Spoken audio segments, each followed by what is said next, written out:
I, I hit the wrong button there. It's now recording to my cloud. That's different. Okay. Welcome everyone. Hello, hello, hello. Let me pin this first and say welcome. My name is Alice Bull and I run the membership group at scraphappy.org. We are a group of scrapbookers that gets together for all kinds of different events and challenges and hopefully a lot of fun. We're called Scrap Happy for a reason. So thank you for joining us today. I see lots of our family in the house and I am so happy to see everyone. So today for the Scrapbook Live, what we do is I use a kit of supplies that I purchased myself with my own money, and I buy it from the ScrapRoom. But then the ScrapRoom is super fun and super generous, and they donate one of these kits to one of our lucky winners. So at some point, usually after about an hour-ish or so, maybe when I actually finish a layout, if that happens, I would say semi-finish, then that seems to be the thing that we do around then. So I'm so glad that you joined us. Now, one extra fun thing that we have going on right now is that in the Scrap Happy membership, we are doing one of our monthly challenges. So we do 3 month-long challenges. I guess we actually do more than that, but we do 3 that are called Load, and they are the Layout a Day challenge. And that's what we are in the middle of right now. It is the 16th and we're in the middle of Load. So our theme for the month is called The Great Scrapbook Caper. So it's all about mysteries, and we have covered a wide range of mystery styles and stories and characters so far. And today is all about Sue Grafton and the alphabet mysteries. I don't know if they're technically called the alphabet mysteries, but they are the alphabet mysteries.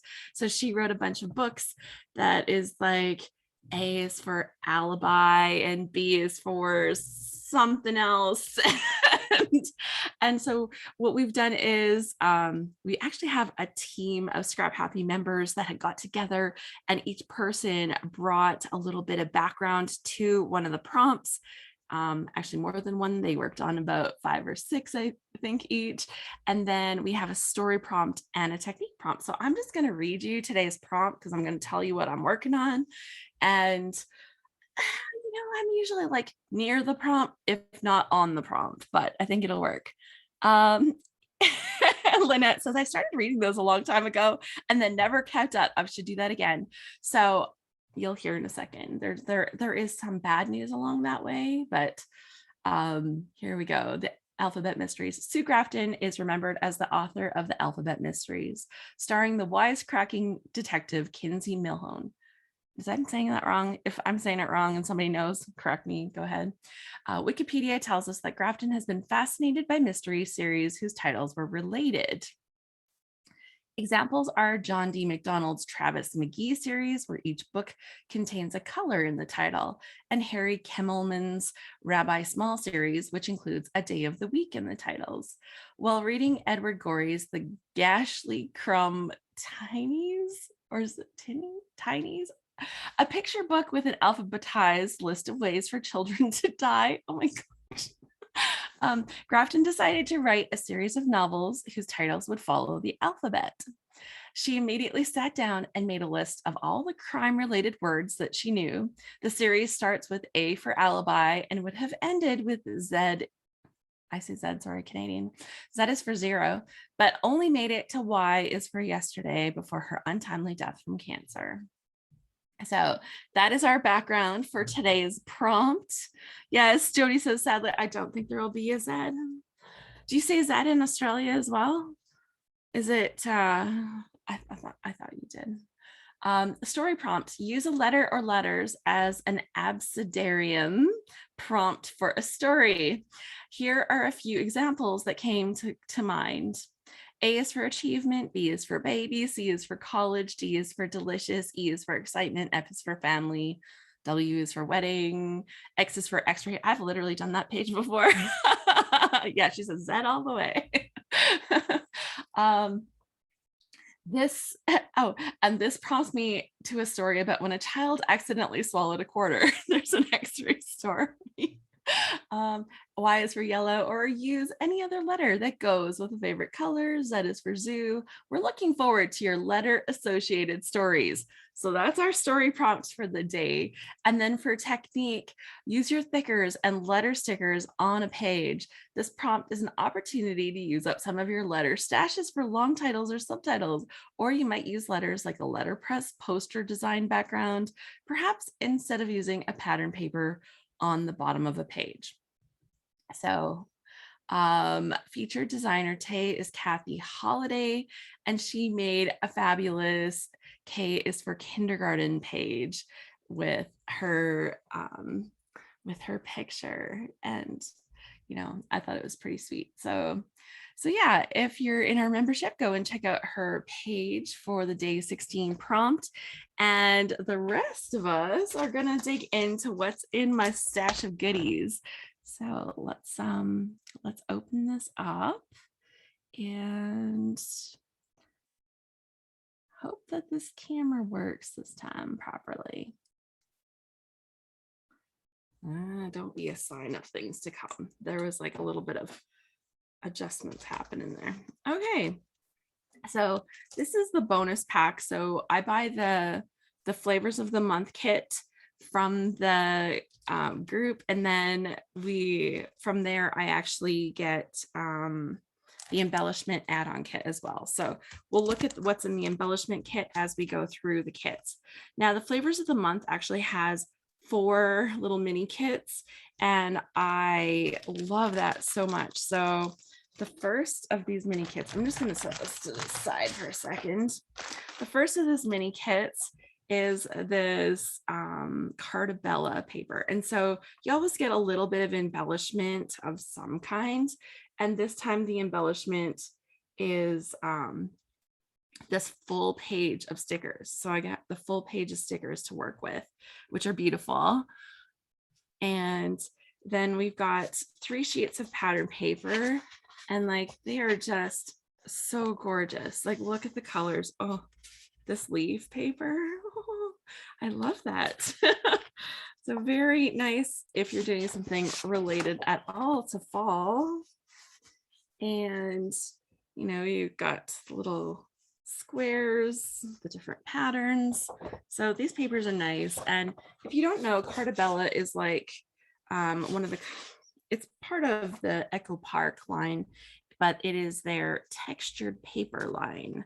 So often I find that their designs are a little bit, I don't know, should I say more mature? I find that they're often more mature, like a little bit more grown up. Well, some of the other lines tend to be a little more cartoony in some ways, like so I don't know, but the texture of the paper for me, that's like the win.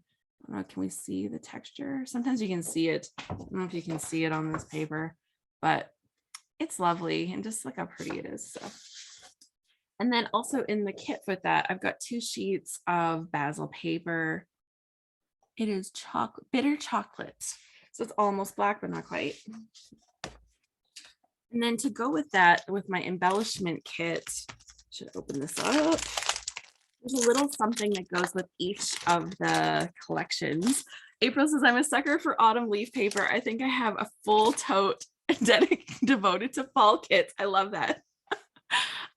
So with this one, to go with this pack, I actually have 2 things in here. So I have this cute little sticker sheet with the words. I love word things like that, so I love seeing that. And then there's actually a bunch of little die cuts in here. Now this isn't like a whole pack of die cuts, it's like part of that. So the kits kind of mix and match things up. You don't necessarily get the whole part. So if you were looking in the store and you're like, oh, I love this part, you don't necessarily get that one, but I just don't look, and then I get something that I love and I work with it. So it's been a good way for me to kind of learn. I'll tuck those in with that kit. Okay, so the next one you kind of have seen. The next one is a Halloween pack. And so these 4 mini kits. So we can obviously see my add-on pack, my add-on piece is the full sticker sheet. So for this one, it's the full sticker sheet. And then I have in here, there are some die cut embellishments, and there's even some little enamel stars. They're really cute. They're like really pointy stars, which I like.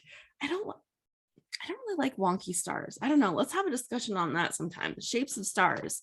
There are different shapes of stars, and I like pointy stars, not wonky stars. And actually, there are like the fat stars that look like they're almost pointy stars, but not quite. You know what I don't know if you know what I'm talking about, but I don't love those either. Anyways, so this is like obviously some Halloween paper, and we've got lots of words. You want sharp points on your stars. And yeah, I know. So Lizzie's like, I love that purple plaid. So I think that anybody that feels the love for purple and is like, purple does not get enough love, like sometimes you got to look in that Halloween stuff, because does this scream Halloween? No, it's like purple. It's beautiful purple plaid, but it's in a Halloween collection. So I'm going to guess there's something Halloween-y on the background, right? Yeah, sure. It has little ghosts all over it. Oh, this camera is fighting with me today. Yep, it's fighting with me. So, oh my gosh, it's really being a pain. Okay, so the paper, I'm going to flip these ones over. We got some more Halloween characters. We've got some orange dot, and then we've got those Halloween ghosties. But, you know, orange dot paper, purple plaid paper, and this one is a stripe that looks pretty Halloween-y, honestly. It's got like the orange, the green, the purple, and a black and white. So it's pretty Halloween-y. We got some black basil paper. What's their black? Their black is called Blackbird. So I've got those sheets as well. We saw that, you know, between the two, I have all of these fabulous pieces to work with. And that's just getting us started. So this kit also has another packet.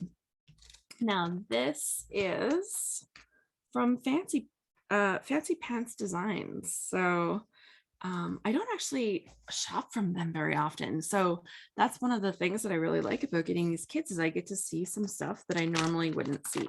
Now I'm dying to see what the embellishments are here. And they've got some little sparkles in here. I've got a little piece of lace trim in here. Nice 12-inch strip. And then there are a bunch of die cuts in here. Things like our story and love, and every love story is beautiful, but ours is my favorite, but they spell favorite not my way. There's a beautiful typewriter in here and some other little piece. There's a post box. So I have to say, like, to me, this post box looks very British. Do Americans have post box that look like that? I don't think so, but yet, you know, they're spelling it all like American spelling. Note to the world. Wrong. It's very wrong. Little commentary there, Heather. Sounded like Heather. English major in the room. English major in the room. That's okay. Everybody can do their country can choose to do things differently, as they have. And that's one of the great things. So we've got some really fun ones. So it's kind of like that blue and white and red, but there's no white. It's actually like gray. All of the white parts are definitely look gray. It's not just my camera going all weird on you. And we've got a floral, like mini floral that kind of looks like wallpaper almost. And then we've got the stars. These are actually little stars on this paper. So it's like a red, white, and blue almost collection. And then on the back, look at this. This is like a really fun Oh my gosh, this paper right here totally makes me think of something totally different. So wood grains are never this color. Has anybody seen a wood grain that is like this cherry color? It's almost like a cherry, maybe even just a little bit lighter than that cherry. And this totally makes me think of the bookcase my grandfather built. So like just random, like I see the wood grain, I see that, and it's like, wow, that's a memory flashback. I love the stripe paper here. It just has like these little lines on it. And then these banners are adorable with the little hearts on the banners. So super fun stuff there. And there are a couple sheets of white pattern paper. This is the Avalanche. Now, I can see using white with this, but this collection doesn't have white in it. Cherry wood is the only one I can think of. Yeah, like it's almost like mahogany too, a little bit or something. I think that's what the bookcase that my grandpa built, but it has that color to it, like that slight red. Oh, and we saw those little pieces, and there's actually little enamel dots that was in my bonus kit to go along with that. And then finally we have the last one. It just like feels like Christmas, right? Like having 4 mini kits. So fun. Yeah, that was fancy pants paper for that one. And then we have this one. And so you can see I've got part of a sticker page. This is from Pink Fresh. And the collection is called The Best Day. It doesn't say ever, it just says the best day. So we got family time just for you, the best time of year, this day, love you. And I think something like the best time of year, that feels like a usable phrase. And then in here, we've got some die cut pieces, but there's also a little strip of some enamel dots, which I love to see. I could use like a million of these little leafy bits, the leaves and the floral pieces. They just get used all the time. I just love those. They're one of the ones that does not feel a lack of love from me. Okay, so check out this paper. So it's called The Best Day. And so there's this one here that is the big circle pre-done. So if you ever like look at those layouts where they've got like the different like cutouts and they've got different papers in the background, this is like practically done for you. Actually, one thing that I would do with this is take my little scalpel blade and I would cut around this edge so that when I tuck my photo, it kind of tucks behind those flowers and it's like, oh, it's almost done. So I'm already seeing how I would cheat with this page. We've got beautiful paper on the back. This yellow, it's like looking a little more tan on camera, but it's quite yellow. And oh, that's an interesting like weave, because you can see it's all pink up here and it's all yellow over here, and then it crosses over. It's interesting. And then we've got a little basket weave kind of blue, and then the little flowers. I like the black and white. That's nice because then you can kind of have other colors with it. And then I've got 2 sheets of cardstock to go with. So that is this collection. Oh, in my bonus embellishments, I also got this full sheet of puffy stickers to go with this. So I've got lots of options to go with this. Okay, so let's look at what I have for pictures. Because I'm actually bad at scrapbooking Halloween after Halloween. Lots of times I don't get my Halloween pages done because it's like Halloween's over and then I'm not really thinking about it, even though I have some fun photos. So I did print off pictures from Halloween 2 years ago when we went trick-or-treating, and I was dressed as a rainbow unicorn and my brother was dressed as a pirate and his son was like a ghouly, scary, one of those kid costumes. You're like, what are you? Some black scary thing. But the reason I printed this picture is because this is a neighbor that lives close to my mom and dad. And we grew up just down the road from her. And so when we were little kids, we would trick or treat at her house. And now we're grown-ups and we still trick or treat at her house. And like, it's one of those things, like, do you have pictures of your neighbors? Do you have pictures of these people that are important to like who you are and who you become? Not always, right? But one of the things I could always think of was trick-or-treating at Ruth's. And so this year for Halloween, I said, like, I need to take a minute. Can we get a picture? Would you let me take a picture here? And so I was so excited because she was like, yeah, sure. And so I would like to do that. And as much as I want to say H is for Halloween, I'm going to say N is for neighbors, like, is what I kind of want to say on this page. And I'm going to pull out the Halloween stuff though, because we are trick-or-treating. My brother's dressed like a pirate and I'm a unicorn. So, you know, it makes sense. Okay. I do have another picture for after if we get through that. I just thought I'd point out too, like, there is a sketch that comes when you get your kit from the ScrapRoom. You get like a little listing of all the things that you get in your kit. The embellishment kit is also listed here. They have a Freaky Fast Friday formula, which has some different sizes of pattern paper pieces that you can cut these pieces, rearrange them to kind of put together a fun page. And then some of their design team actually does samples of that if you ever want to check that out. The October sketch layout. So there's a sketch on here as well, just to kind of get you started if you're not sure. And this says the September coffee flavor of the month. I'm not sure if it was September or October. I'm thinking this is October, but like it was caramel apple. So I'm actually having caramel apple coffee today. And I was like, what is that going to taste like? So it tastes pretty good. It tastes pretty good. Kind of surprising. Yeah, Deborah says this is October. I'm like, this is the October kit.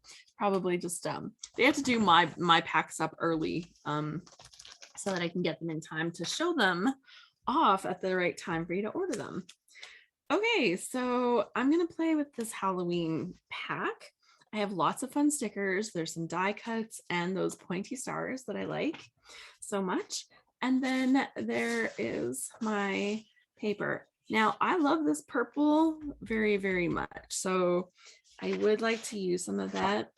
But I also really like those little ghosties on the back. I think that's just a cute spin. Oh, come on. I think that they're a really cute spin on having polka dot paper. And I like the feeling of Halloween. Now, one of the things they said to do is to use lots of letter stickers. I don't have letter stickers with this. Of course, I have plenty of letter stickers, so I could pull them out. But this one paper right here has like a ton of words on it. So I'm going to kind of use that as a substitution because I think that'll be fun.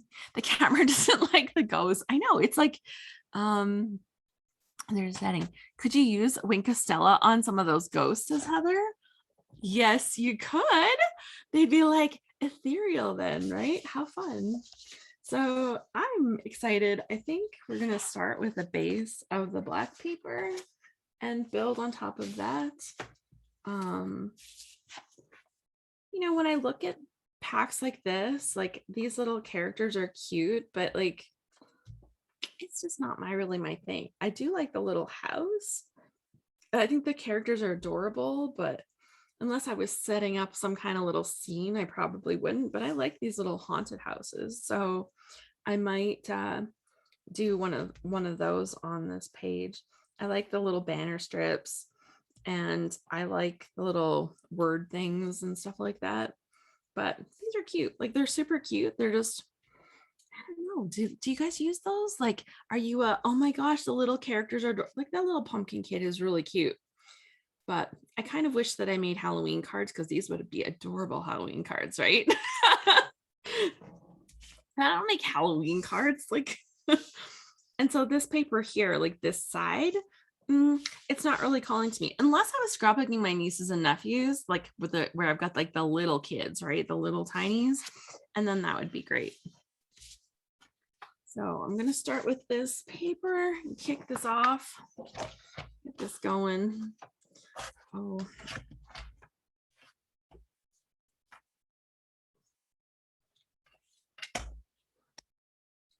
So the first time I used basil paper, I didn't measure it to 12 inches and I just cut off that little bit of the strip that they print, right? So there's like the little bit of the strip. But if you don't actually measure it, it's not actually 12 inches because it's a little bit wider. Like that little printed section is a little bit wider. And when I didn't realize that, it was like my pages, sometimes I would end up with that paper sideways and then it wasn't fitting into my page protectors and other things that might go across the page weren't set up for it. Yeah. April says it'd be cute for treat bags. Oh my gosh, right? Like how adorable for little, we get no trick-or-treaters at my house. It's kind of super sad. Okay, well, I'm going to cut the strip off of this one here.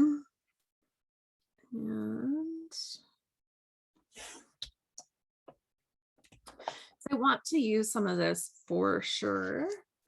And I think I'm going to use my purple as my main part where I can kind of like, kind of almost like a neutral on my page.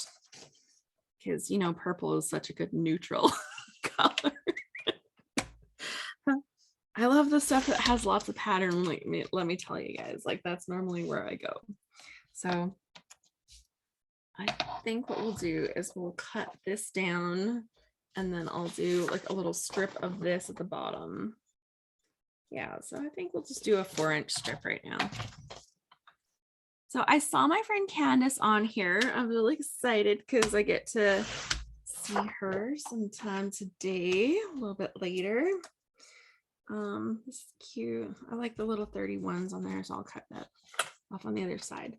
I'm just gonna cut like, I don't know, like 1/2 inch. That's only 1/4 inch. How big do I want it? Yeah, I think 1/4 inch is okay. Okay, so I'll cut 1/2 inch off of there. Plaid is a great neutral. There we go. Plaid is a great neutral. So that this is going to be set up down here. And this is going to be at the top.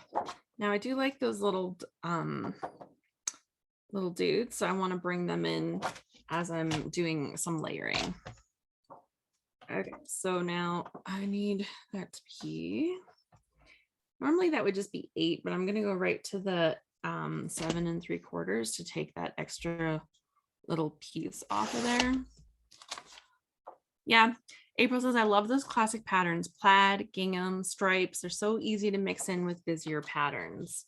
Now, because, okay, so you guys can tell me if like I'm overthinking this, but when I look at this paper, it's very symmetrical.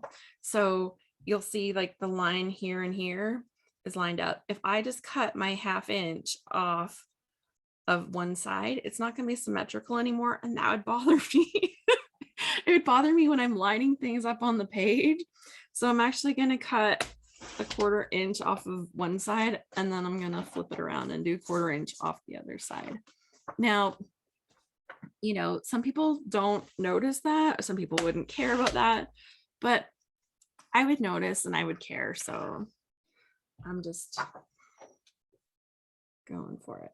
Oh, and that's funny because I didn't cut the piece off the bottom of that one. So it's going to be overlapping here. That's fine.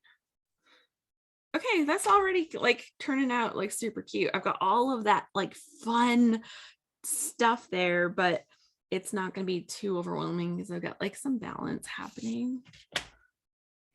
Now, this picture could either be a single picture or it can be 2 pictures. It has quite a large frame around it, which I think is a little bit too large. But I want to, and I will have to pull out some other lettering things because I don't think it's going to say N is for neighbors or anything like that, but I've got like some lovely happy Halloween things that I'd like to fit into here.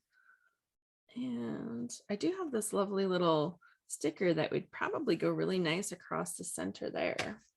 So maybe we're going to start with that. I'm going to stick these down. That would look great matted on the black, the photo. And you know, we can add some layers that have the little, did this finish? No, not another one.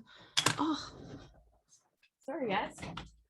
Grab my next. Oh.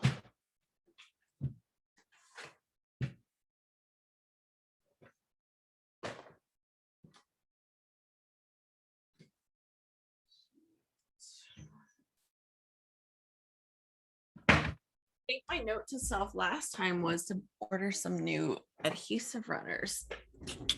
That sucks. That sucks. Yeah, so April says, I think I prefer when patterns on the diagonal, they're easier to use. Oh, so sad. I hate when I don't have an adhesive runner. I don't think I do. I probably do. Let's be real. I have one stashed here somewhere. It's the somewhere part that, you know, that would take too much time. Take too much time to find. So that's fine. I'll use my tape. I'll have to make better commitments to where I stick things down though, I'll tell you, when you're using the tape. Because you don't get a second chance. Okay. There we go. Sign of productivity if you're out of tape runner, right? Like in Calvin Ball, that would give me like some points, right? When we're doing the Calvin Ball challenge, I'd have got points for that. Use something up. So, yeah. But yeah, I buy like rather large stashes of it at a time. So when I run out, it's like, oh. But maybe while everybody's here, do you, oh, Jody says, do you ever gut the background? I often do. Like not as much with cardstock. So I have like absolutely no qualms. But if I was putting this on something else, like a pattern paper, which lots of times, like it'll be a pattern paper in the background. Yes, almost every time. And if I'm leaving like a 1/4 inch border, like I am here, like a little 1/4 inch edge, then I usually like cut about an inch in that. And yeah, so most of it gets cutted because there's probably some kind of really fun pattern that I want to save. And you know, that would be sad. Patty says, I always forget how much adhesive I go through during load. So she's due to get some more too. Oh my gosh, like that is a thing, like, right? It's a thing. And you know, it's not like I'm ever gonna run completely out because there's always something in my stash. But you know, is it as convenient? Honestly, if I could get over the fact that, you know, scrapbooking with a glue gun is weird, I would totally do that. Last year for Christmas, I made Christmas cards. Ask me again if I sent them. Like that's a different conversation. December last year was a hard month for me. But I made Christmas cards and I used a glue gun to put them together. And I'll tell you, that was awesome. I was so happy with using the glue gun for the Christmas cards. They just went together so quickly and they stuck so well. So I was almost converted.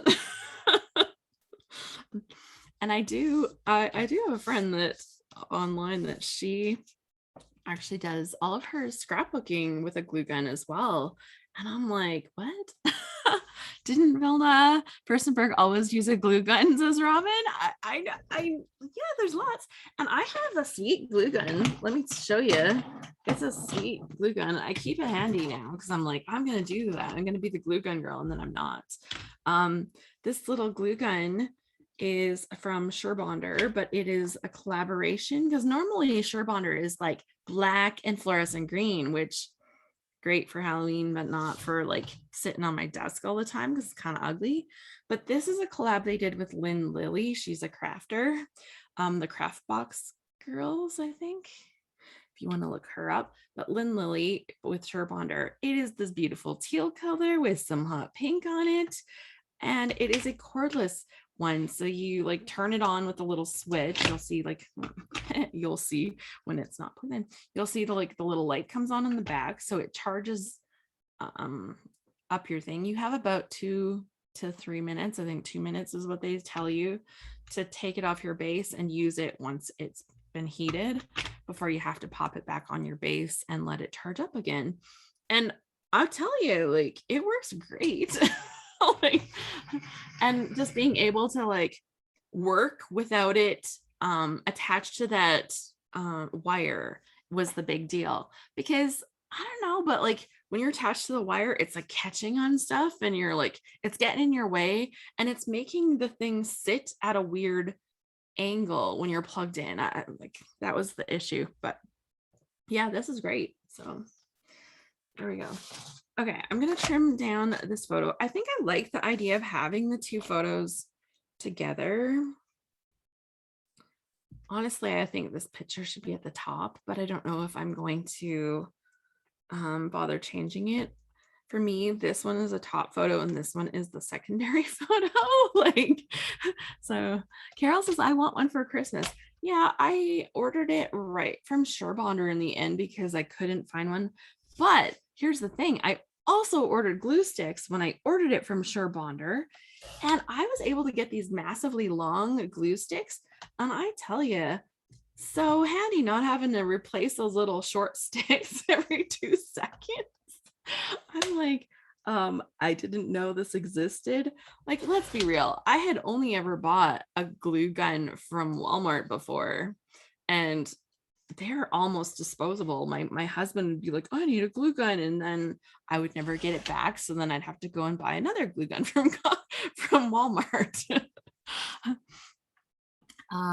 Susan says, I have a glue gun like that too, and I love not having to deal with the cord.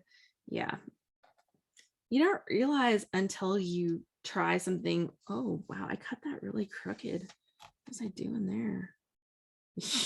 Wing. That's like the old trimmer problems. Do you guys remember those trimmers? The Fiskars trimmers with the single track kind of thing. Like they just had like the single track and you'd cut your paper and it would be like, whoop. There was always like this crooked piece at the end. Yep, that was a thing. And they came out with the triple track and I'm like, okay, they fixed it. It's good. My life is better.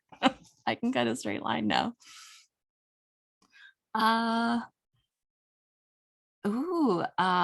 What did April say she's using? Art glitter glue exclusively now. I love it so much and I use it for everything. Art glitter glue. Oh, and one of the things they had from Sherlock was glitter glue sticks. So you can like put these glitter sticks through there. So when if you're doing like Christmas crafts or something and you want to like seal an thing and do like a little letter press or whatever, you can do like a little squirt of glittery glue. Oh my gosh. Yeah, that was fun. Like they had neon glue, they had colored glue, they had pink glue. I was like, I didn't know I was missing out on all the things. But honestly, I've been a little scared to try it because like you got to use that all up and then you got to push other glue through. I'm like, that's gonna be like a big waste of glue. What am I thinking? April says the art glitter glue has a fine metal tip and a pin that you store in the tip so it stays unclogged. Carol says, I'm so happy they have better ones. I was always cutting diagonally. I know, I was like, it seems like it should go in a straight line, and yet it's just not. Okay, so I only have a little bit of these little ghosties, but they're so cute. So I think what I'm going to do is like a little strip right here of ghosties for this to kind of sit on. And I'm just going to cut it here and I'm going to cut it. So just kind of eyeballing where I think it should go.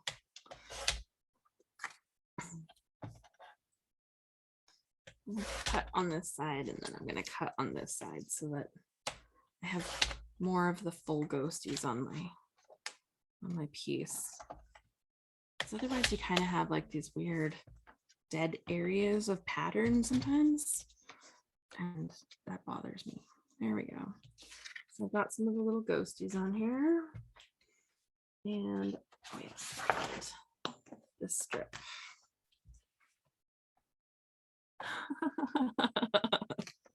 Alice, today's the day you can scrap with a glue gun. I know. I'm like, I could. I'll turn it on. Okay. I'll go that far. I'll turn it on, and then we'll see. We'll see how she goes. I turned it on just for camera before, but I turned it off. And now, is this a 12-inch sticker? No, it's an almost 12-inch sticker. I'm just going to line up on one of these lines here. Perfect. Oh, it's so cute.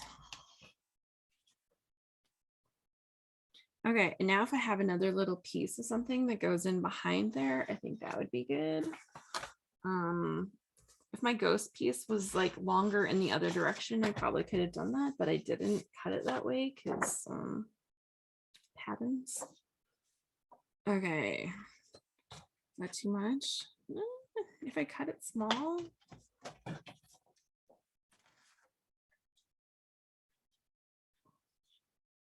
Okay, I think I have to use the diagonal stripe. I love a diagonal stripe. It's so fun.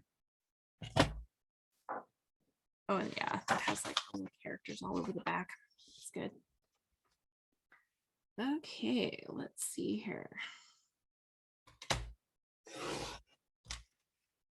Just got home. Sharon says, I just got home now. I'm sorry I'm late. We've been missing you so much.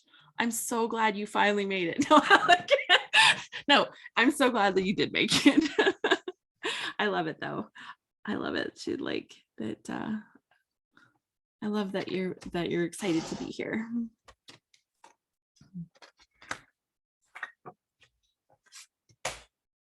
Okay. Yeah, look at how cute that looks when you put a diagonal stripe around anything.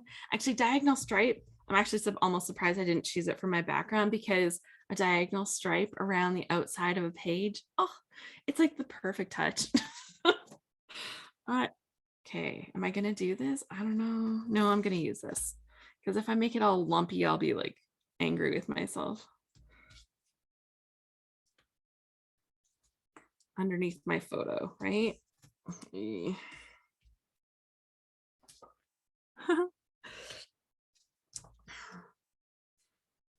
But the good news, Sharon, is that you might be late, but we haven't done our draw yet, so you're still perfectly on time.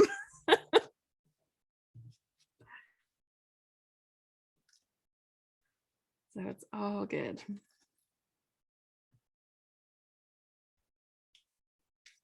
Okay.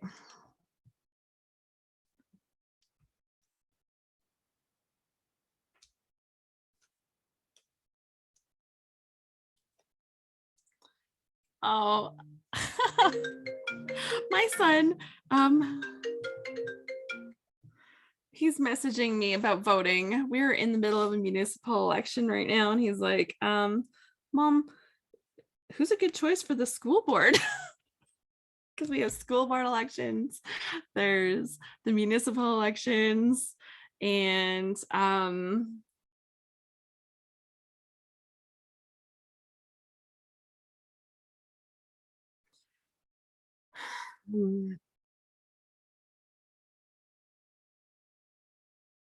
there we go. He's like wanting my advice on school board stuff, and I actually know like two of the people that are running for it, so let me get 2 votes. Okay, I like a little vertical strip in here too, so I'm gonna add a little vertical piece. Yeah, I need to make it longer. Okay, so just about yay big. Referendum voting. Oh my gosh. Yeah, we had some fun things. So I'm actually going to talk about this. So on our referendum right now, it was, he's voting and he knows who to talk to. Oh yes, No, no problem with getting my kids to vote. That's like that was highly encouraged from a very young age at our house. So no. Okay. I think I normally put this over this layer. No, I like it better the other way. Yeah, so he's getting advice for his voting. So cute. And like Ryan had actually, when he voted in our federal election that we had recently, he's like, what's the guy's name again? And I'm like, well, I can tell you who I voted for, but I'm not telling you who you have to vote for. Okay, I'm going to do this. I'm going to stick this on with my glue gun, guys. And I'm like, well, I voted for this person, but like, this is your vote. And he's like, yeah. yeah, Mom. Okay. But we actually also have daylight savings time on our ballot, which is an interesting conversation because I think the inclination for most of us is to say, oh, we don't want to change our clocks anymore. And I have been that person that have said that 100% of the time. But then I looked at what they're actually voting for us to do, and I'm like, oh, okay, here we go. Because they're choosing to keep us on daylight savings time, so our summer hours all the time.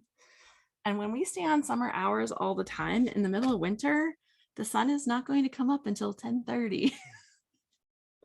Sunrise at 10:30, which that's a little late.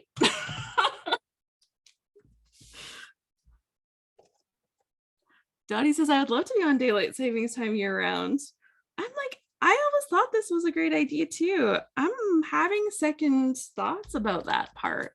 Yeah, Vicky's like, oh, well, it's crazy. Honestly, the time change, it's like 9:30. So it's not like, it's not the hugest difference, but mornings, I don't know. The joys of living so far north. I know. So it becomes a bigger conversation the higher north you go. Like, what time is okay for the sun to get up where you live, right? Like, yeah, it's actually a really good question. Where are you, Dottie? I am in Whitecourt, Alberta, Canada. And like, honestly, I hate having to change the clocks. Like for me, like that's super annoying. Actually, when I got my one car, it was time change time, and I get in the car and I'm like trying to figure out how to do the stupid time change.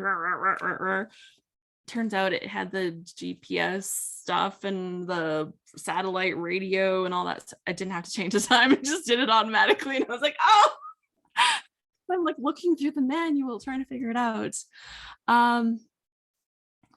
Yeah.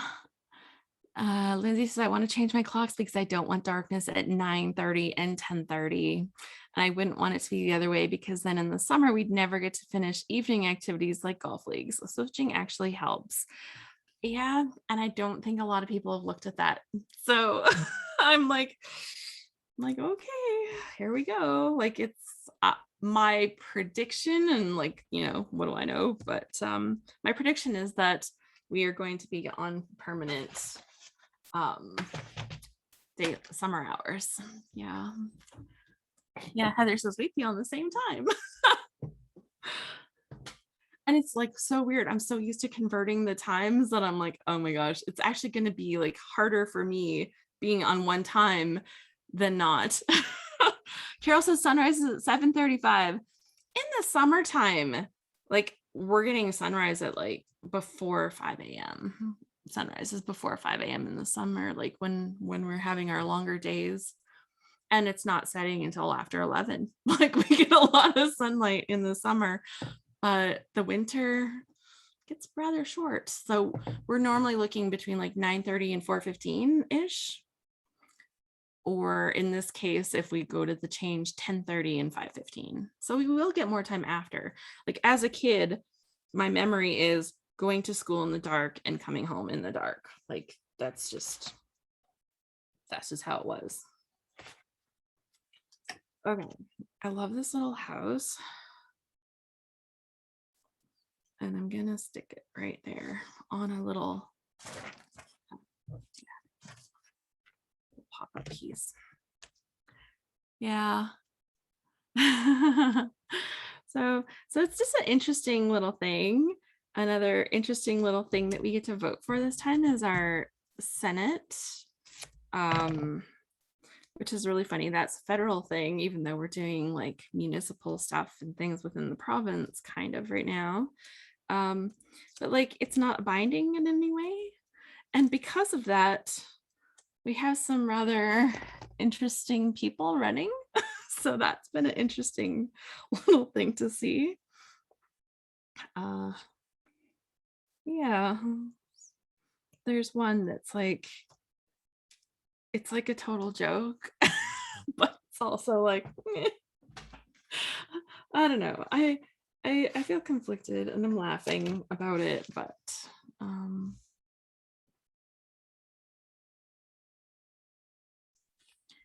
yeah, it's always dark coming back from school. Yep, that was my whole childhood. It was like in the winter, you get up, go to school, get on the bus in the dark, you come home, and by the time the bus got home, it was dark.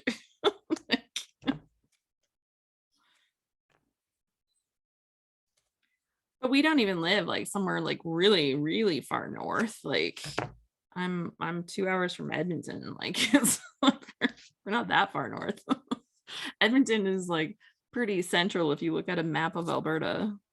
It's just that there's like not much north of us, like population wise.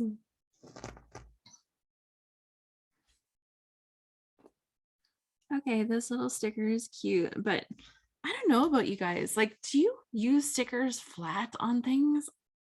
I have a hard time putting flat stickers onto stuff. I just don't. I just don't. Okay, I want to do a big title here, but I'm going to need different letters for that. This Happy Halloween is way too big for where I would put it. So, but I think there were some die cut pieces. So we should pull out the die cut pieces. And those little stars are going to end up on here for sure. Dottie says flat stickers remind me of sticker sneeze when I started scrapbooking. I like to mention, I struggle with flat stickers. Like, and actually I'll use cardstock stickers like these. These ones are cardstock weight, right? A little heavier, but a skinny sticker that is like too flimsy, I won't even use it. I'm like, no. Like, apparently I'm too stuck up for those. Oh, look at how cute these little stars are. Just love those. Okay, so we've got all these little pieces. So cute. It's scary, but it has like the little character dude on it. Got candy. That would be fun. Oh my gosh, that would be fun. There's some little flag pieces. Little pumpkin. You are spooktacular. That's kind of a little fun. Little Miss Boo. Eek, fun times ahead. It's round, so I really like that too because it adds a little shape dimension. You're beautiful. Hey pumpkin, and all dressed up with somewhere to go. Like perfect for something else. And I don't know that those, I'll keep these pieces out and the other ones can go back. Yay. Your name isn't showing up, but somebody says, hey, I popped in to watch for a little while. Welcome. I'm so glad that you've joined us. Carol says, I like to put some baby powder to take the stickiness out and then pop them up with foam. Yeah, I don't even do that. I just pop them up on the foam and I'm like, yeah, good. I do like this got candy, and I like that it has like the green because I don't have like a bunch of the green, but there's like hints of it. So that's cool.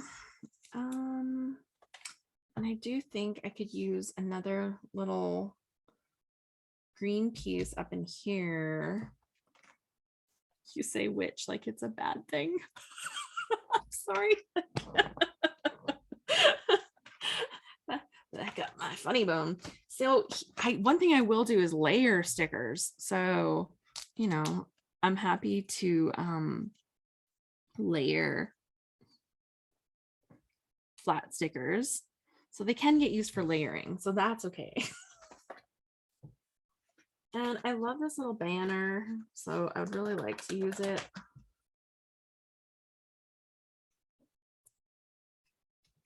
Okay, let's move the little die cut pieces because they're not on here yet. And I don't want to cover up all my little ghosts. Worked so hard to get them on here.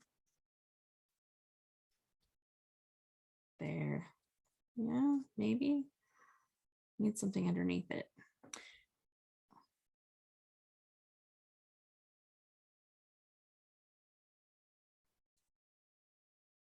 There.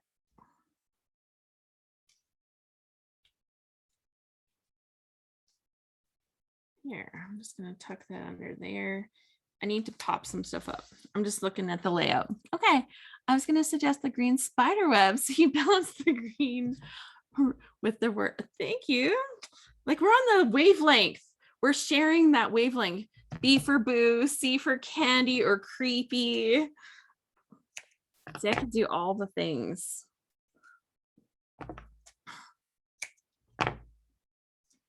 Okay, this is gonna get old fast. So I need to pop every single one, probably, otherwise it'll just kind of like collapse, right?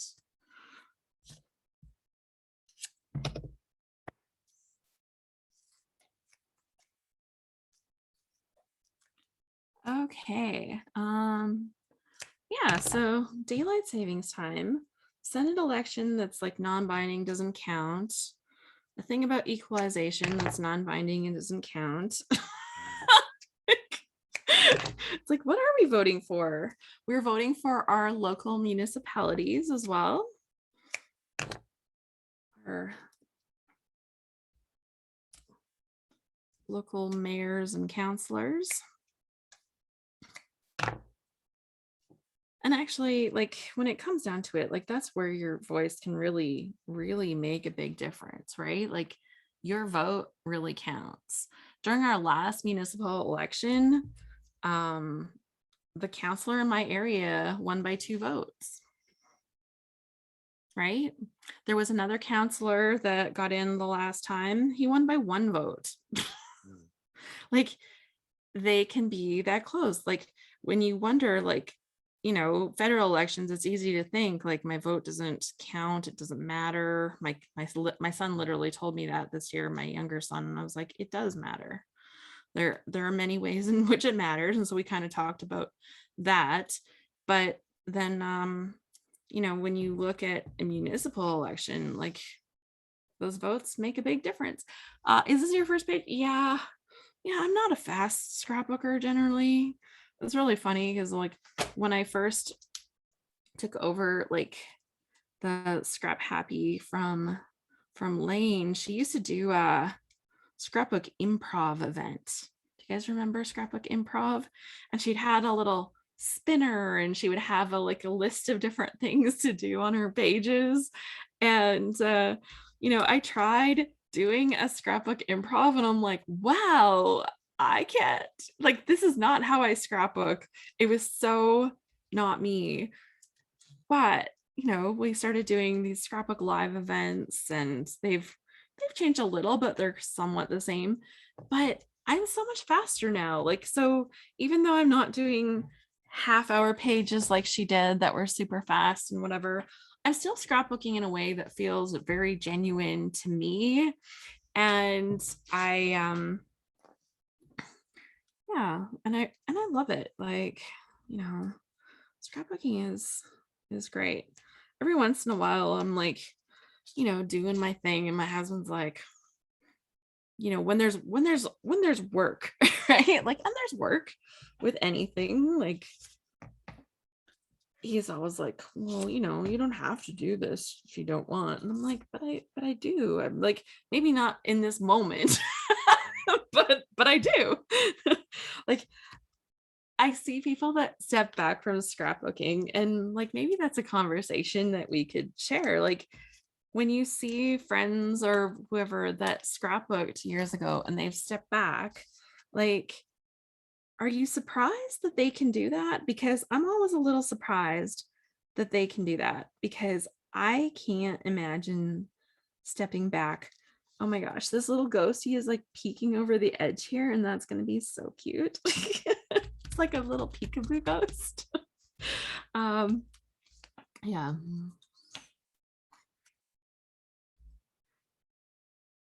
Oh, that's the ghost. Yeah. So this is fun. But like, yeah, it's I just don't understand like how you quit, I guess.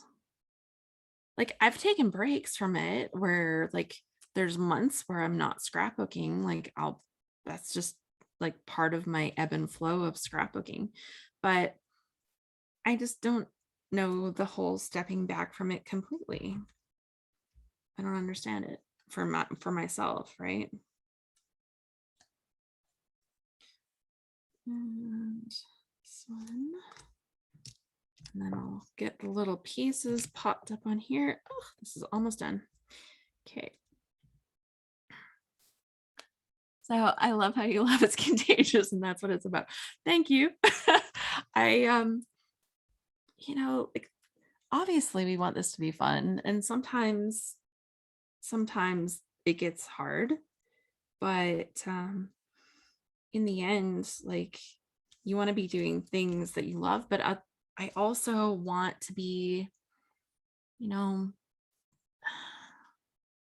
I find that the part about scrapbooking, the creative is like such a good outlet, but also like the part where I'm making like capturing these memories of our family. I think I'm gonna put the stars on when I add the journal part to this. And I'm looking and I'm like, I didn't leave a lot of journaling, but I'll probably do like white pen on this area. I'll do like the title up here and the white pen. If that doesn't work out, I'll maybe add like a little circular-ish piece, maybe like 2 layers of vellum or something, and add my journaling on there. Just looking at how that's like, I should have planned that a little bit better, but it happens. Vicky says, I literally scrapbook every morning and night. It is my therapy, or more like the air that I breathe. It's an addiction. But like, you're doing the thing that you love. I think that's amazing. And, if you're doing that all the time, I don't know. I think that's wonderful. And she says, Carol says, I still have 2 kiddos at home. And I think, like in many ways, we make time for the things like we put our time into certain things. And sometimes, it's we have different priorities. Like I have lots of friends that have said like, oh, I could never scrapbook. I don't have time. And yet they were the first person that had watched all of the Survivor series like on TV, right? Like, and different priorities. Like for me, I would, I would watch TV and scrapbook, but like it's we all choose where we put our time. And sometimes when we're saying yes to something, we have to think like we're saying no to something else. And that's okay, like as long as we're making those choices for ourselves. Okay. Well, you know what time it is. It's time for a draw. So let me come back to the camera for a second, because this is kind of like at the point where I'm like, okay, it's close to where I need it to be. I think you made the bottom photo more prominent because of the elements surrounding it. There you go. I know, it was like, it's funny how, I actually need like a little more, like a little thing right in here. There's like something, I think if I would have like a little tag or something, I would put it right here. I might use one of those little flags or something. Yeah. But thank you. That's the thing that I love. Anyways, I'm coming back to the camera for a sec. Oh yeah, and this is right, like right in my face. You could put the green spider web there upside. I love this stuff, right? Like the scrapbooking, like, there's not really wrong answers, like there's like, you fiddle around and it feels good. I'm pretty happy. This looks pretty fun, right? Like I've got room for a title. This is going to be a little awkward with the journaling, but I'll figure it out because I have a story that I want to tell there. Lots of times, I'll tell you, lots of times my biggest trick is underneath my photos. And now also to say, like, I've had to do this more than once where I end up lifting my photo piece completely off, turning it into a pocket and adding my journal there after. Like that happens a lot. It's like, all right, I needed more room. So yeah, that happens, right? Thank you. Yeah, or on the back, I would never look on the back to see. Actually, the only thing I look on the back for is like, what load did I make this for? Because I write that on the back. I'll be like, load 1021, day 16. It'll say that, and maybe I'll give an idea of what the prompt was. But yeah, I've got to do some title work. It's handmade, not Hallmark. I know who you've been listening to. Yeah, but I do that all the time. Actually, I was thinking, like, I just made some load layouts and oh yeah, it's this one. We made a layout that didn't have pictures, and I wanted to be able to tell more of the story, but like also share a photo that people might not appreciate seeing. So behind my recipe card here, it lifts out and I share some more story and some photos that, might be of a sensitive nature for some people, especially if you're not a farm person. So, yes. Anyways, let's do a draw. We should definitely do a draw so that somebody can have this fabulous kit for themselves. Now, when you get your kit, you'll get your flavors of the month. You won't get like the add-on embellishment kit. So, if you want something like that, you sort that out. But yeah, I just realized what photos are behind there. Thanks for not showing. Not a farm person. I'm sorry. I was like trying to like give you enough information without saying it. I had an aggressive chicken and I don't anymore. That's as far as that will go. Yeah. Okay, so I'm pulling up a random number generator so that we can draw a winner for this prize.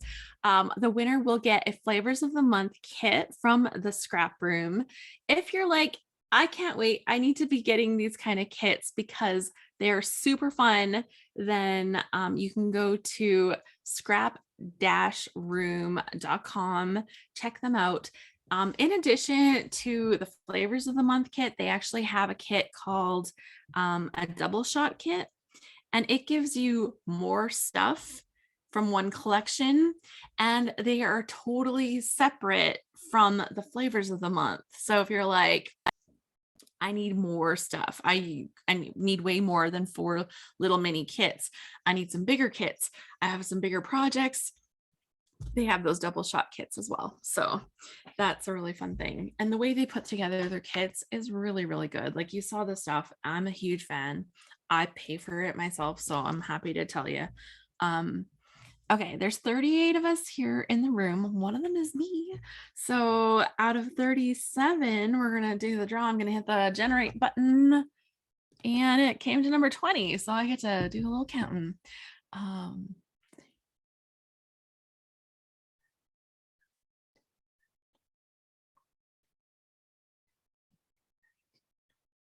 Lynette. Lynette, you are our lucky winner today, Lynette.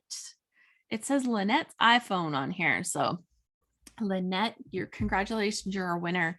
Can you please send me a message to support@scraphappy.org? So I'm just going to type that in here. Support@scraphappy.org, and we can get that sent in for you.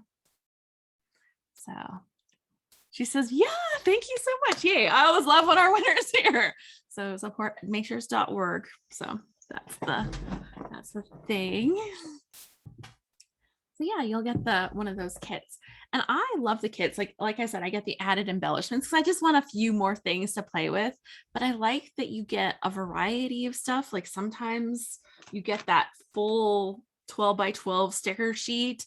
Sometimes you're getting die cut. Sometimes you're getting like some little doodads and stuff. It really just depends on what they put together in the kit. They're always like one collection in each kit, right? So they're not kind of like mixing and matching. So if you like that kind of thing, that's not what these kits are. But, you know, I tend to overshop a collection when I love it. And for myself, that just meant that I have a whole lot left over from collections after I've made a couple of pages from them. And that's just my tendency in how I scrapbook. I don't use a kit a ton of times. Like I have used a ton of that Vicky Boutin color study collection. I loved that kit. Like free, like that paper was like, oh, love it. I love it. So that was really a wonderful, wonderful collection. And I did get a lot of it. But a lot of collections, I'll buy too many things. And so you saw like with like this pattern paper, there was 3 sheets of pattern paper, 2 sheets of cardstock, and some embellishments. And for myself, that's enough to make like 1 or 2 pages.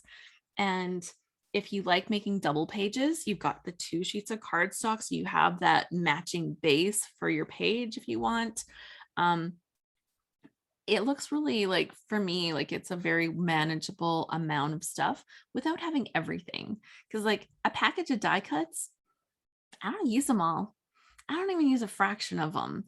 And this, like, I might not have every die cut in the pack, but if I'm not looking at that pack to say, I didn't get that one, I didn't get that one, who cares? Like, I got these ones. They're either going to work for me or they're not. And I'm either going to want to use them or not, right? Like, so like these little characters, like they're not something that would end up on my scrapbook pages, but it's not like I don't think they're cute. Like that, it's just something I would use in a different way of crafting, right? So with every little piece, like I think I don't expect to love every little piece, but I overwhelmingly love the kits. So I just can't speak highly enough about them. And they're super like reasonably priced. Like somebody could look it up, but what is it, like $26, $27 for the kits or something? It's pretty reasonable. Shipping to Canada, if you're in Canada, like me, like Lindsay, like Heather, like some Candace, like some of our Canadian gals, the shipping to Canada, it gets you after a while, right? Like it's just a lot, but it really, even with shipping, I probably still save money, honestly, because I'm getting kits that are put together, they're organized, like, you know, there was a dot, there was a stripe, there was a, you know, a pattern kind of thing. Like those kind of pieces, when they're shopping, they're really being intentional at how they put together what goes in the kit. And when I shop, this is like, yes, yes, yes, yes. So I probably do more. Do they ship overseas? I believe so. Like you would definitely have to look at their stuff right now. I'll tell you, Australia is tough because a lot of the places just suddenly got like massively like beat up over shipping to Australia. So yeah. Heather says some of our Canadian stores are not creating kits. Yeah.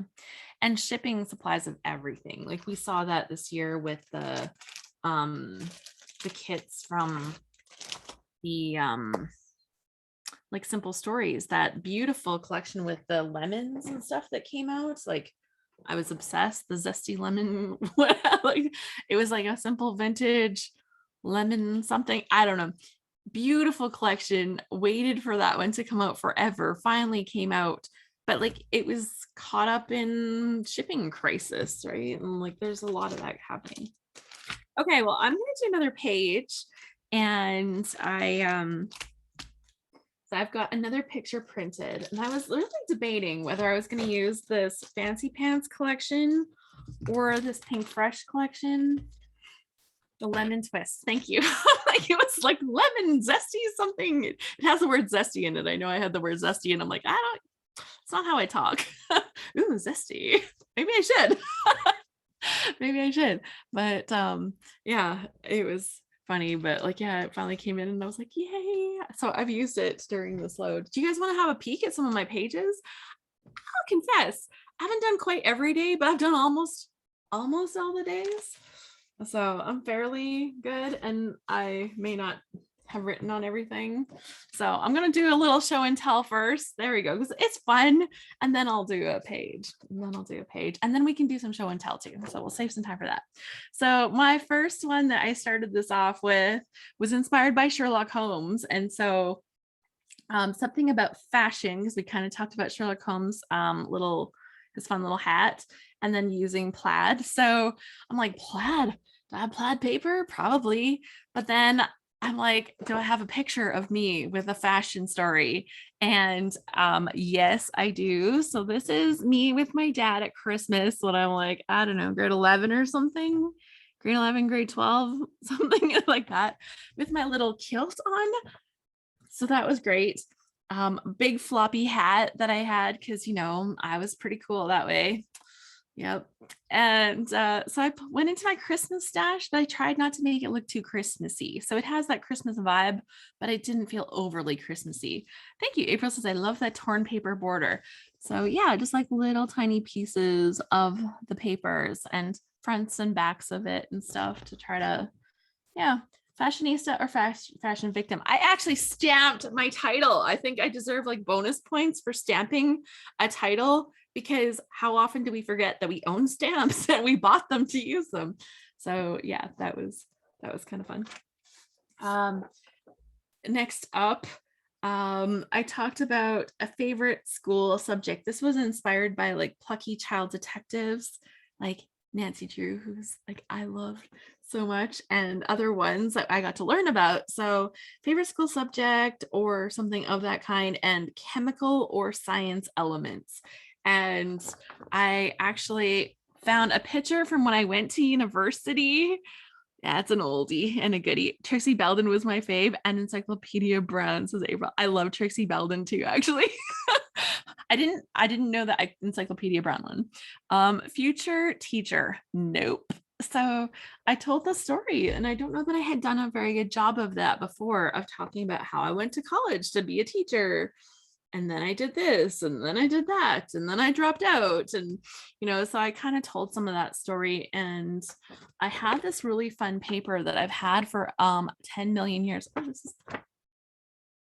that could be stuck down better.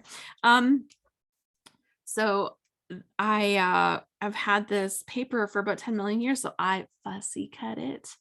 And no, I didn't use my machine because I still haven't learned how to use it, but I fussy cut those little things and added them on there, and I thought it was just so cute. So I have done other pages. Francine says, have to go, have a fun time. Hi from Winnipeg. So that was kind of fun. And it was like blast from the past. Oh my gosh, looking back at some of these old pictures. This one was fun. Day 3 was inspired by film noir, right? And the story was something about a look or a style, which was fun. And then something about using black and white for a technique. So I found this paper that I had been hoarding, and it has like little shirts on it, right? It's like a store shelf of shirts. And this paper is actually, it was like one of their custom made ones from the Treasured Memories store in Edmonton. They do some of their own custom papers. So it was been in my little stash for a little while. I thought I was going to scrapbook something about my kids and graduation or something, getting them all dressed up for stuff. But instead, it became a page about my husband, who does not like getting dressed up. So, sometimes in the way you use paper, you've got your own little bit of humor in that situation. So, and it was his idea to put the word on sideways, like all crooked like that, which was kind of like a good spontaneous move. So I was laughing. Candace says, I love Treasured Memories. It's a great store. Yeah. And you can, anybody that's like curious, you can shop them online. They actually go to, I think it's treasuredmemories.ca for their site. My friends are nodding their heads. So, and then we had one that was inspired by elaborate plots and capers. And so we're talking about changing jobs and careers and maybe using 3 photos and some kind of progression, maybe with colors, maybe with photos or something. And so my page actually walks through me at some different ages and talking about different jobs that I had. And so that was kind of fun. And I found this paper that had like a gradation or gradient across the colors. And I thought that was fun. And I thought it was really funny that there's a picture of me wearing this gigantic like 80s blazer in the 90s. Hand me down from my mother, maybe. And the pictures. Yeah, and I just talked about different jobs. Like I had like lawnmower, rhubarb picker, mill worker, office manager, and I was able to share some of that story with that. Our next one was like about an amateur detective or an accidental reluctant amateur detective, so something that you're an amateur at. And I was recently able to take a pottery class, and I made this little Santa and my little tree, and I thought that was fun, so I scrapbooked my amateur pottery. I'm making an angel right now. Definitely amateur. It's not looking so good. You've had some great jobs, unusual for female. Yes, like several of them are like summer jobs, right? Like, but I got to drive like some wicked big equipment. Like I'm talking like massive loaders and forklifts and like pretty cool. Oh, my words. Then we had a day that was inspired by starting on radio. So we talked about like War of the Worlds a little bit, and something scary was our topic, and hopefully no photo. I was scared of my chicken, and that's where we're gonna leave it.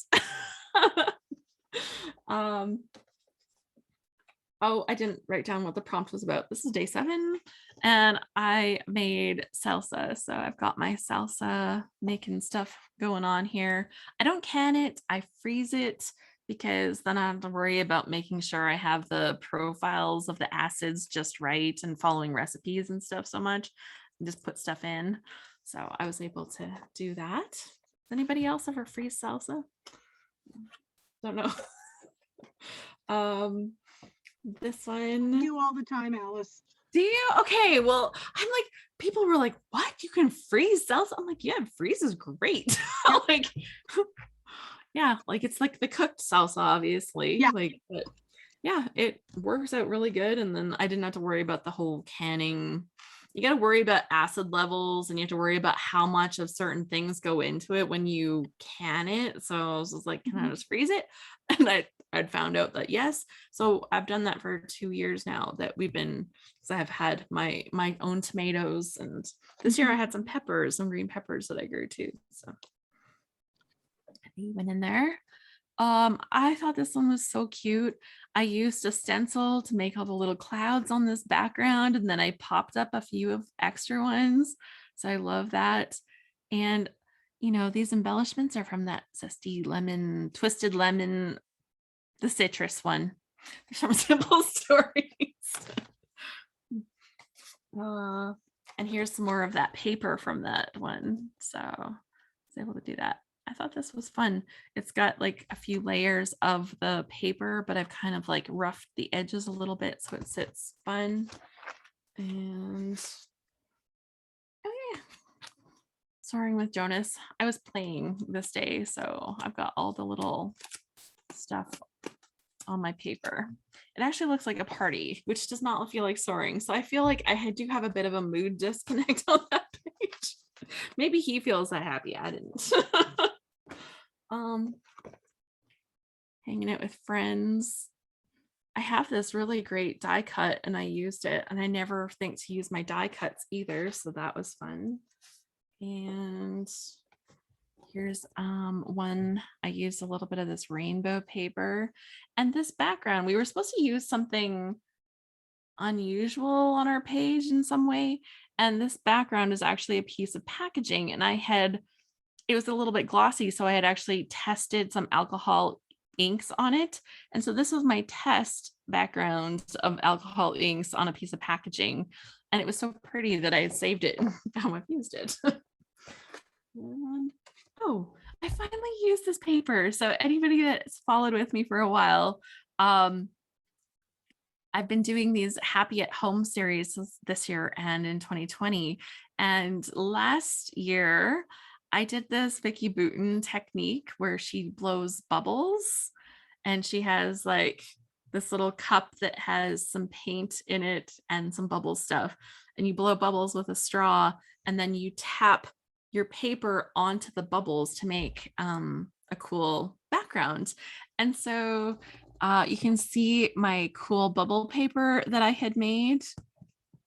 It turned out really well. This one I was very happy with, and I hadn't used it yet. So, but I do eventually get around to using these fun things. And then I guess that's all that I'm at right now so far for my pages. But yeah, super fun. Okay. Well, I don't know how far I'm going to get on making another page. Maybe we could have a look. Is anybody interested in showing us what you've been making, what you've been working on today? Maybe if you did a page like yesterday or during load and you're like, this is my all-time favorite, I want to show. I would love to see what you're working on. So if anybody wants to do show and tell, maybe like if you can do like the raise hand thing, and then I know kind of I can give everybody a heads up on who we're going to bring up here. Okay, Jacqueline, I see you first. I'm going to ask you to unmute and I'll bring you up. Hello? Hello. Hey, perfect. I can see.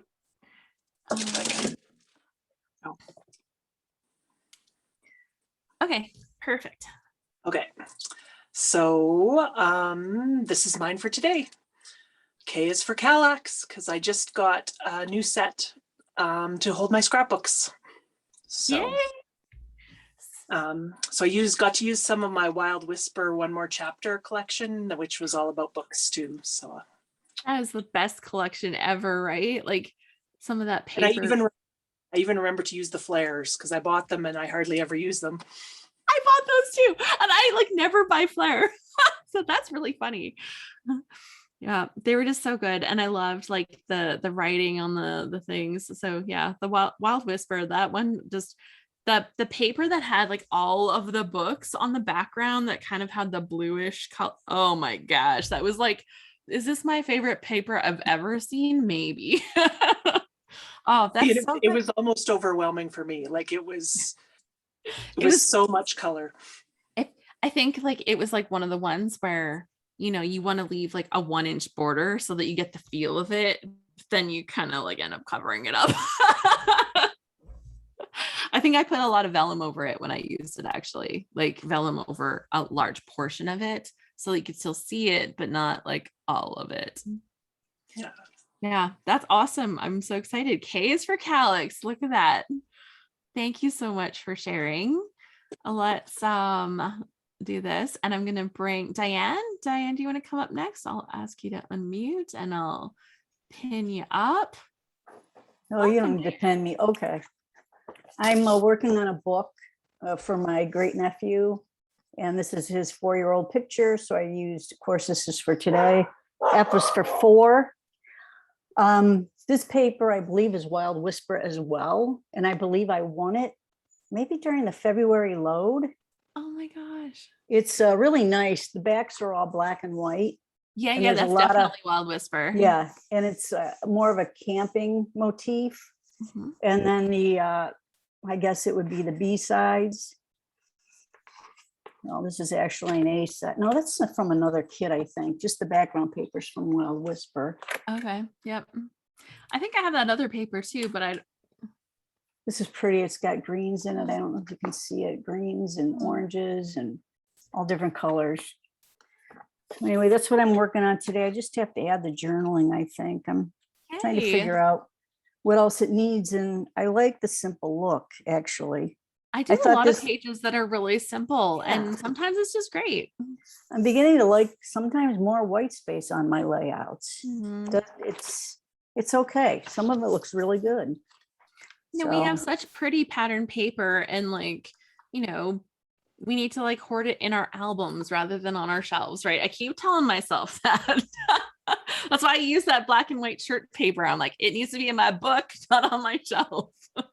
yeah, I'm going to start trying to use more of the A sides of my paper.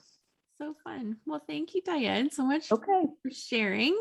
Lindsay, you're up next. I see your hand. Let's pin you up here. Can I hear you? Can you hear me? Yeah. Okay. Well, I have not been doing a lot of layouts because I've been doing like card extravaganzas, but I did do a layout last week with a cut file, which I have been practicing. So I thought I would share. And it's with the cut files from Jennifer Edwardson. Yeah, so I like using them, but they are a lot of work. So, but I really liked how it turned out. That looks so good. So good. Oh my gosh. Yeah, today I'm working on a card class from the Crop and Create, one of the ones I skipped so I could eat lunch. So I'm cutting strips and piecing hearts right now. I actually, okay, so I didn't make my cards from there, but I used the technique on one of the pages from my load. I used the little strips and I was like, hey, whatever, it counts. Absolutely. Vicky says, do you have to cut them on your machine or do you buy them cut? Mine, I cut that on my Cricut, like I bought the digital, but on jenniferedwardson.com, she does offer just a bit more money that she will cut them and mail them to you done. So then you just have to do the piecing, but the actual die cut is cut for you. And then Treasured Memories does a lot of like those, like if you want die cuts of pretty much anything, look them up too, because they come with a lot of the backing pieces. Like you just have to piece things together and then it's done. That's what I was going to say is like, if you don't want to have to worry about the little backing stuff, Treasured Memories, like totally worth it. I'm going to go grab my book. I'm going to grab my book while we're chatting here, because I got to show people like, it's just so convenient. It's just so convenient because I love cut files. I think they're great, but I keep them into like in a big book, right? So I'll just pull out a sheet. I kind of mark on them like who they're from. But yeah, and then sometimes when I'm just sitting watching movies or something, I'll fill them in. So like here's one that I've done the piecing already, and it came with all of the pieces. So when you're having like, you know, when you're like, oh God, all the little cutting out of the little bits is like torture. If you can find some that, you know, have those pieces, like this one wouldn't be hard to do, but it came with all the little pieces to fill in like big sections. Now, if I wanted to cut these into smaller pieces so I can like make each little radial, I could still cut them smaller. But yeah, like finding ones, and some people are really good at manipulating their cut files so that they have the pieces. Like here's one that I have with little Nomi Santa things, which will look perfect. If I had remembered that I had this guy, that could have gone on my Christmas one. But like I've got all the little pieces that are cut there ready for me to glue them in. So it still takes the time of gluing them in, but I tell you, like having that piece done, and like here, this one is like a little Christmas string of lights. And so you've got just that white file piece, but then you also have like the little colored pieces and the little cord. So I quite like that. So that is one thing that they have. Plus they have some of their own custom papers and stuff that they're making there as well. So some interesting things. That's exactly the type of thing I'm looking for. I don't have nor really want a cutting machine, too much work. Keeping them in a binder. Yeah. I just needed extra page protectors, and it's it's like a work in progress binder that they used to have from Close to My Heart. Honestly, one of the ones that I have is literally falling apart because I've used it so much. But yeah, just an old album or whatever, like just, yeah, an old album would be perfect. And then having them in there in the page protectors, it just makes it super easy to like keep them organized. And then, you know, my plan is really simple. It's sticky notes that stick out the top. so they're organized into like travel, geometric, Christmas, floral, and fun. So like in fun, I've got like a random one that's like dinosaurs or something. I like buying pre-cut ones, so I have got some from Redefine Creative as well. I do have a machine that allows me to cut some, so, but I'm kind of lazy when it comes to doing learning how to use my machine. I have done it. I have actually done it.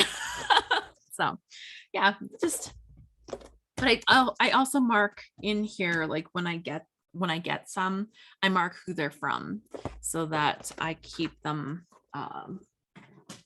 so I know for afterwards, because I like to write that on the back of my layouts. Now I try to remember to do that on the back of my layouts so that I know where my stuff is from. Okay, well, thank you. It looks like Beth has her hand up, so let's bring her up. Hello. I have kind of a funny one. So there was the prompt for one of the days of load was to tell a complicated story with few words. So whenever we get the prompts, I look through this list of stories that I keep, things that I've been wanting to tell. And I had this story that I wanted to tell about my husband who grew up being neighbors and friends with this girl, and eventually her dad died and his mom died, and then their parents married, so then they became brother and sister. But of course that was like way too much to try to tell with arrows and stuff. But the thing I thought was really funny is, so I'm showing that they grew up, they were neighbors and they were friends, and then their parents got married. And then I showed this picture because she chose my husband to walk her down the aisle because he's now her half sibling. But I realized afterwards that it looks like I'm saying that they married each other. It looks to me like the two siblings got married in that picture, but you know how you know what the picture is. So I think I'm going to have to replace that with something. But it was fun trying to think through. That was a fun prompt for me. So in January, I wrote on Facebook, "Happy birthday to my husband and brother."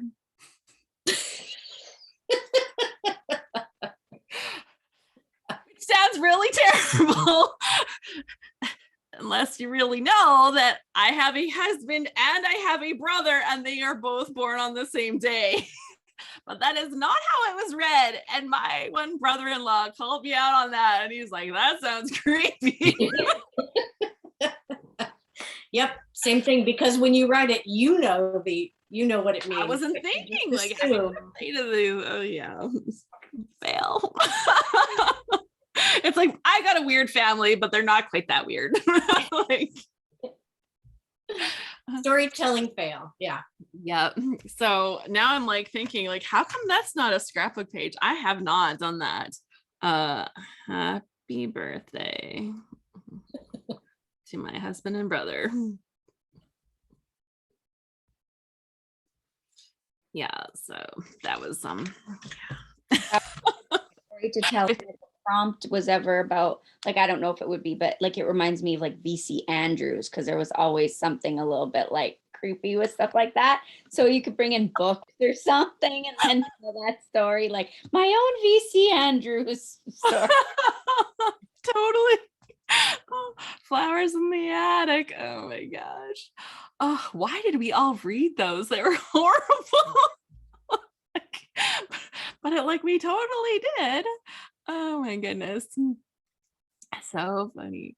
Just the things, right? And that needs to be in my scrapbook because it's kind of just silly and hilarious. And I love putting that little bit of humor into the books. I think that it's so good. Rite of passage, says Vicky. Rite of passage. Yeah, I know. Yeah, I remember in high school there was this collection of supernatural books. They all black spines, and they all had these different, one was about poltergeists and one was about telekinesis or something. And I just remember being obsessed with these books when I was in junior high because it's man, I need that magic power where you can make stuff fly across the room. Think of how handy that would be. Deborah says read and watched the movies. And Lynette says they were the train wreck you couldn't look away from. Right? Exactly. Oh my gosh. Yep. It's definitely that thing. Yeah, Sharon says, I wish I had never read some of them. I think there's a few of us that are yeah, that's stuff. And yeah. That's so funny. And, it's so funny because that's a really big twist on, how normally we talk about books, right? Books are such a good influence on our life. We learn things through books. They're this, they're that. And then you're well, then, and then there's VC Andrews. Talk about putting on the brakes. April says, I read romance novels that was printed in my mother's Good Housekeeping magazines. If she knew what they were like, she wouldn't have let me. And then there are the junk food books. Oh my gosh. I totally went through a phase where I read those Harlequin romance novels, and it's these are not real life.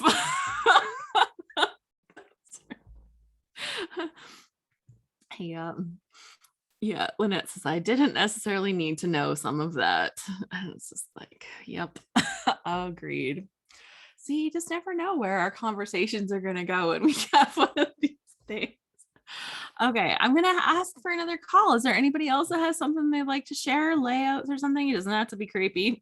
It can totally be very run of the mill.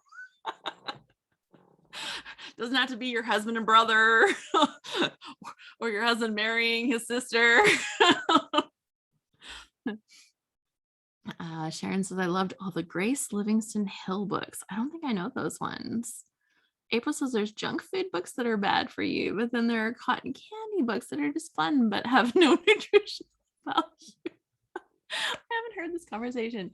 Nadine, she's got her hand up. Let's bring Nadine up here. Welcome, welcome. This is one of my real life friends.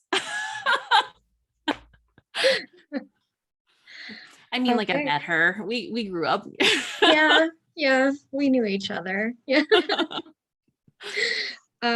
Okay, so I did a class this morning with Creative Collaboration.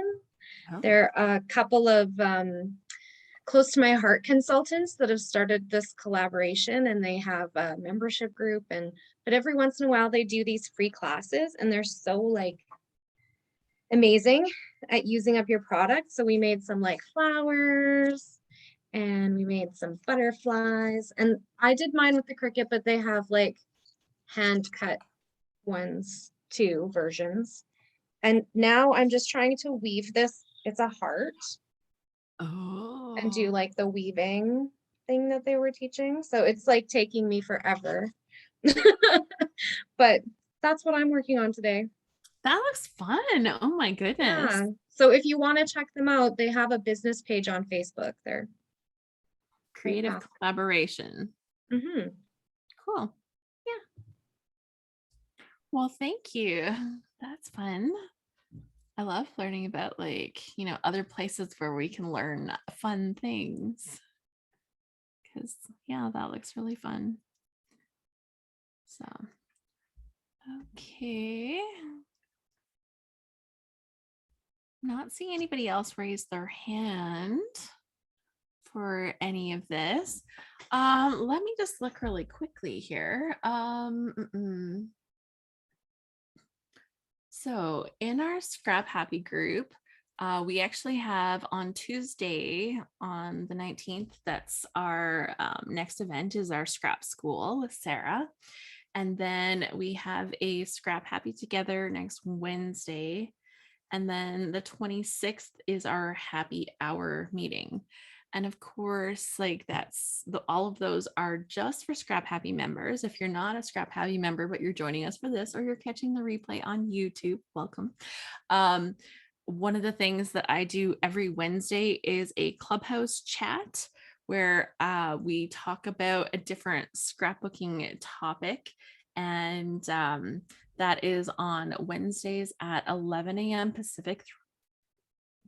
I wrote here, that's the wrong time, 2 p.m. Eastern. I'll have to correct that. I'm looking at that. I'm like, that's not right. 11 a.m. Pacific, 2 p.m. Eastern time on Clubhouse. And Clubhouse has opened up to everybody. In the beginning, it was in beta. It was only on Apple and it was invite only. But since then, they've opened up so that anybody can make their own Clubhouse account. And we have some pretty fun discussions on Clubhouse, I have to say. Some of the topics that we get into.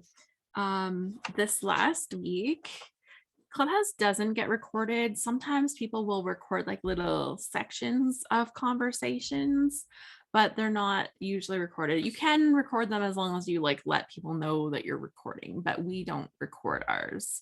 So I think it's just like that in the moment thing, which is tough because I'm sure the time of day is not ideal. I'm sorry, Jody. But yeah, we haven't been. Sometimes the discussions kind of come around back to my podcast, which has been on a little hiatus as I've needed a little break, but it will come back. I keep thinking it's going to be like, I'll have it back for next week. And then it hasn't been back for next week. So I'm just, give me a little bit. Yeah. April, how do we find the discussion? So you can either look for me or look for Club Scrapbook, because I founded Club Scrapbook with Christina and we host those together. So like usually I'm like the moderator, and then we have other people that come in and join us. We love to have people come and join us like on the stage, as they call it. Great thing about Clubhouse, there's no hair, there's no makeup, there's no like worries about that. Yeah, and it's just a great chat. Like this past week, we talked about living for the scrapbook and how do you enrich your life for your scrapbook?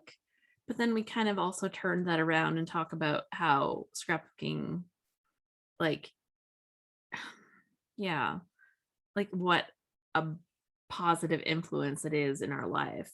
And we kind of talked about how scrapbooking has helped us become like more intentional with our photo taking. We talked about like that documentation of the changing of our life as, you know, family and friends, and we like change, grow, you know, and go through different things. We talked about like documenting our stories and like the different projects that we maybe participate in, and how we talk about different times of the year.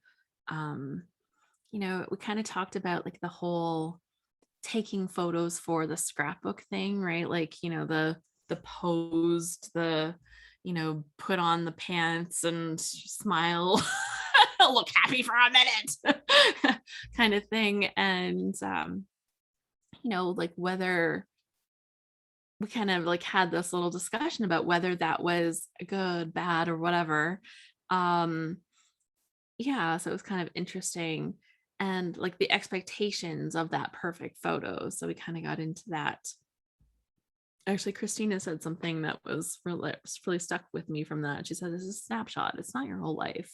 Like, I'm like, yes, like I need that perspective, because like I look back and I'm like, oh, what a mean mom I was, like making my son wear jeans so that like that he hated just so that he would pose for this picture so that I could have this nice picture of our family. And it's on my mantle. It still is on my mantle. I'm like, he's like, I don't know, like 7 or 8 in the picture. Like it's a long time ago. But yeah, just like some of the conversations that we have and where they lead us has been a lot of fun with that. So, it's pretty non-committal, show up, don't show up, but show up and listen or show up and, add to the conversation. I quite enjoy it, and it gets me just really thinking about all of the fun and stuff that we have with scrapbooking. Sometimes like we're talking about products, sometimes we're talking about like the mental side and everything else. And yeah. And if you have a suggestion for a topic, let me know, because seriously, like, sometimes it's like, do we talk about this? Do we talk about that? So I always appreciate a little nudge, be like, Alice, you should try that one. I love it. Lindsay says, don't worry about the podcast. You can't do everything, nor should you have to. I love it. Like I super love it. And so, when I'm not doing something, it's like, it's hard to step back and be okay with that.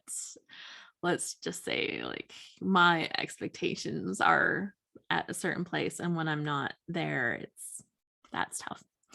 Yeah. So yeah, look for Club Scrapbook. If you follow Club Scrapbook, then when we go live, you can also follow me. Like just look for Alice Boll on there, BOLL, and you'll find me and you can follow me. And yeah, once I find you on there, like we'll find each other kind of thing, and I'll follow you if you end up on one of the things, and then I can invite you to the stuff and whatever too. So yeah, so that makes it really good. Well, I think that is it. I did not get to start a second page, but don't worry, I'll be scrapbooking tomorrow because we're doing load. So it's awesome.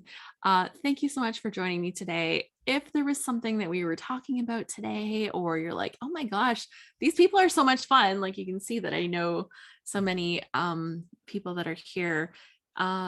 This is what we do in Scrap Happy. We do different activities to hang out together and to challenge us to make more scrapbook pages, to tell our stories, to learn some new skills, to try some new things, or to scrapbook in whatever way you like. Like we are not just for paper scrapbookers. We are for digital scrapbookers. We're for any kind of scrapbookers. If you like scrapbooking, we're your people. If you like scrapbooking and you are happy, we are your people. So yeah, you can check us out at scraphappy.org. And yeah, we have a lot of fun things that are happening. Paper crafters too. This is April. I know, right? It's funny because it's not what I think of, but it's something that like I also do, right? The paper crafting part. I know. So thank you so much for spending time with me today. And I look forward to our next one. We will be back next month for a Scrapbook Live. I will be live from Hawaii next month. For hoping that everything like lines up the way it's supposed to. I tell you, like, the timing of everything is really weird, but I should be live from Hawaii next month. I will have my kit with me, and I'll get to show you all the fun stuff there, and we'll do some scrapbooking, and it's going to be great. So thank you so much, and I will talk to you soon. Bye everyone.